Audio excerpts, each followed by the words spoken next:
And Geeta Mohan, the SCO, which was once seen as a regional security pact, one would say now has been redefined as a platform for solidarity among the global south, offering a vision for international relations which is anchored in balance, diplomacy, and peaceful coexistence. Well, absolutely. The messaging from Tianjin, Maria, very, very clear that one, there is a need for a cohesive bloc to what President Xi Jinping called to stop and fight the bullying of the West, particularly of one country. But there is also a need for these countries to come together in a cohesive manner to ensure that, Maria, there is no disruption the kind of which we've seen in the recent past. It has really turned global economy, global markets topsy-turvy. We're looking at a kind of disruption that we've never witnessed or seen before. So it is very important that these three countries particularly, but the entire global south, particularly this entire SCO bloc comes together. And in that, we're looking at some forward movement, but again, Maria, like I said yesterday, we'll have to wait and see on how the leaders put their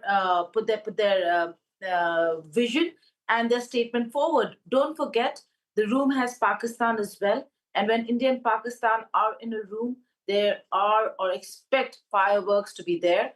And so we'll have to wait and see what the statements of the two sides are, and whether if they actually will put all the bilateral bickerings aside and come out with a consensus statement. Geeta, before you joined us, Ambassador Trigunath was making an interesting observation. He said that India is against any kind of bloc. Then sanctions, these tariffs and pressure politics. How do you think it will make SCO stronger? Because drawing India, China and Russia closer is evident here. But after any such summit, we have seen also there was a Galwan in the past and border incursions which have happened along the LAC. Well, a very important point, yes.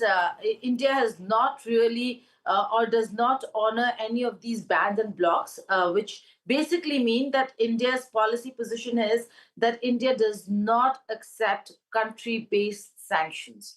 If you want a country to be sanctioned or blocked, then please go to the United Nations, get it cleared.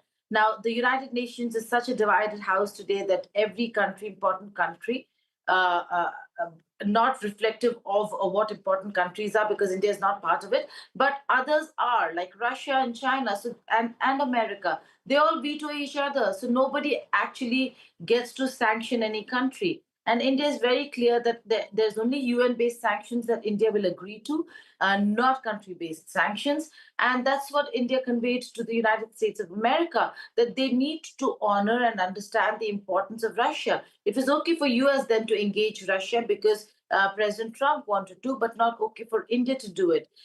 Reports coming in that the oil that India refined not only went to European countries, but also to Ukraine. So, and all at the behest of America, be it Biden administration. So there's a problem over here. And yes, the Indian side then has to come together with Russia and China to ensure that this bullying has to stop. But there are problems between China and India itself, Maria, that overshadow most of the other important work that the two countries should be doing rather than could do. Because this is a strategic necessity rather than strategic autonomy that we have to look at, where we need to align ourselves with these countries as well. Yes. But everybody has talked about about the very important bilateral meeting between India and China. Maria, to me, one of the most important meetings that will come out of Tianjin is one which is going to take place. That is between Prime Minister Modi and President Vladimir Putin. So, and why do you say that, Geeta? Because all eyes, and for the last 48 hours, we have been waiting for that pull aside, which has happened between Prime Minister Modi, Xi Jinping, and Vladimir Putin, which was almost seen. And I was reading some of the observations which have come in the Western press. They are of the opinion that this is almost like a visual manifesto warning that old binaries and Cold War thinking won't work in the new world. What emerges is some kind of a vision for a fair, multipolar global order where bridges are built not to isolate but to connect. And still you feel that what emerges from the conversation between Prime Minister Modi and Vladimir Putin will be significant. Let's not forget that there is an impending visit of Vladimir Putin to India as well, Geeta, for the announcement for which has already been made. Absolutely, the annual summit, which the Yes. two countries have honored, barring only the COVID times, and irrespective of what other countries have thought, much to the chagrin of the West. Look at the visuals, not just the three of them, which is high on optics, and if only images could speak, and the smiles and the kind of exchange that we were witnessing, if only that could be translated into real action on the ground without the shadows of bilateral problems that countries have had, particularly India and China, then the world would have been a different place long ago, and world should have been a different place to take on any leader who comes to power in the United States of America. Why depend on Biden administration was better than a Trump administration? We should have looked at this with foresight, with farsight, understanding that there could be governments that will come who would maybe topple the entire continuum in foreign policy between US and other countries. Nobody anticipated it, but these visuals are important. They go to show that the leaders are willing to work together.